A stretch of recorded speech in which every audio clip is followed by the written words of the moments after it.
নমস্কার, প্রতিদিনের মতন আজকে আরেকটি ব্লগ ভিডিও শেয়ার করবো। আজকে আপনার ভাই বাজার থেকে বড় সাইজের একটা ইলিশ মাছ নিয়ে আনলো, আর কচু নিয়ে আসলো, সাথে ধনিয়া পাতা নিয়ে আসছে। তো যেহেতু ভাদ্র মাস আমাবস্যার সাথে আমাদের বিষ কচু খাওয়া হয়, তো ওই জন্য কচু একটা নিয়ে আসলো।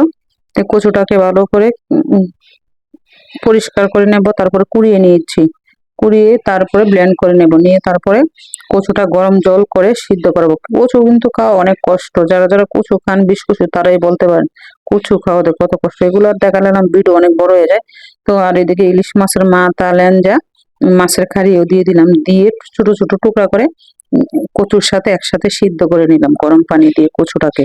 তো আর এদিকে বেশি করে শুকনা লঙ্কা, তেজপাতা, এলাচি, দারচিনি, পেঁয়াজ কুচি দিয়ে দিলাম। আর এদিকে আদা বাটা, রসুন বাটা, জিরা বাটা একসাথে করে নিলাম।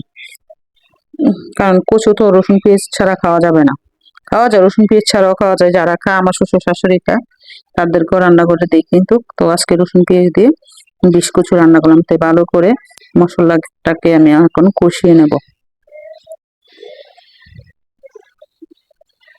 তার এদিকে আমি কিন্তু আগে কাঁচা মাছ দিয়ে কচুটাকে ভালো করে সিদ্ধ করে নিয়েছি।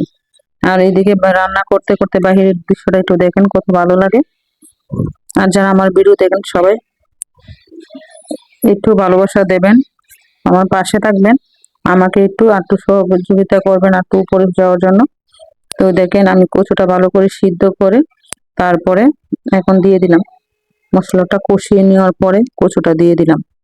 আর যারা যারা বিষ কচু খান নাই, তারা কিন্তু একবারও খেয়ে দেখবেন। ভাদ্র মাসে বিষ কচু খেলে, আমাবস্যাতে খেলে শরীরে যত বিষ ব্যথা আছে সব চলে যাবে। তো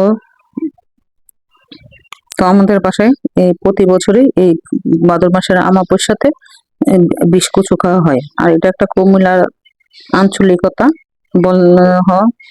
কুমিল্লার কম বেশ মানুষ সবাই খেয়ে থাকে, কিন্তু আমার বাবার বাড়িতে এগুলো খাই না। কিন্তু আমি ভাদ্র মাস আমাবস্যাতেই দেখি বিষ কচু খায় তারা। এই আর কি, দেখেন রান্নাটা কত লোভনীয় হয়েছে দেখতে, খেতে এরকম স্বাদ হয়েছিল। আর এদিকে ইলিশ মাছের তেলটা দিয়ে আপনার ভাই বেগুন দিয়ে মাছের তেল ভাজি অনেক পছন্দ করে করেছি। আর দেখেন ইলিশ মাছের পেটের ভিতরে বড় সাইজের 2 পিস ডিম হয়েছে, ডিমটাও ভাজি করে নিলাম, ইলিশ মাছ ভাজি করে নিলাম, সাথে শুকনো লঙ্কা, মাছের তেল ছিল। আর মাছটা খেতে অনেক ভালোই ছিল। তো আর এইদিকে ছেলে একটা কক মুরগি নিয়ে আসছে, যাতে অনেকদিন যাবত 1 সপ্তাহ ধরে আমাদের বাসায় মাংস রান্না হয় না।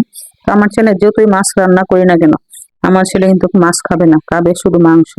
আমার ছেলে আবার একটু মাংসের প্রতি, হ্যাঁ, একটু মাংস পছন্দ করে। তো এইখানের জন্য মাংস রান্না করলাম, আমরাও খাবো, কম বেশ না খেয়ে কি থাকবো। তো এই মাংসটা রান্না করে ফেললাম। আর দেখতে দেখেন কতটা লোভনীয় হয়েছে, কালারটাও কত সুন্দর এসেছে। আর সবাই কমেন্ট করে বলবেন। আর আমি কিন্তু মাংসতে আস্ত রসুন দিয়ে দিই, খেতে অনেক ভালো লাগে। তো এটাই ছিল আজকে আমাদের দুপুরের আয়োজন। দেখেন দুপুরে তো বললাম দুপুরে কি কি, এই ইলিশ মাছের বাজি দিয়ে গরম ভাতের সাথে শুকনা মরিচ আর একটা ডিম ভাজি নিয়েছিলাম, একটা মাছ ভাজি নিয়েছিলাম, একটা শুকনা লঙ্কার মাছের তেল দিয়ে দিলাম আপনার বাইরে দিয়ে। আপনার বাইরে তো খেয়ে বলে আরে দারুণ হয়েছে, দারুণ স্বাদ। এই দারুণ আয়োজন করেছো, আজকে অনেক কিছু আয়োজন করলাম। তো এটাই ছিল আমাদের দুপুরের রান্নার আয়োজন। প্লিজ আপু ভাইয়েরা ভালো লাগলে লাইক শেয়ার করবেন, ফেসবুক ফলোয়ার দিয়ে রাখবেন, ইউটিউব হলে সাবস্ক্রাইবার করে দেবেন। প্লিজ প্লিজ ইউটিউবে গিয়ে সবাই আমার ভিডিওতে সাবস্ক্রাইবার করে আসবেন, আপু ভাইদেরকে বারবার বলতেছি।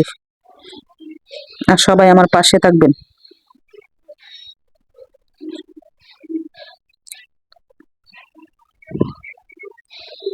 সবাই প্লিজ আমার পাশে থাকবেন, ইউটিউবে গিয়ে সাবস্ক্রাইবার করে আসবেন আপু ভাইয়েরা। আর আপনারা কিরকম ধরনের ভিডিও দেখতে চান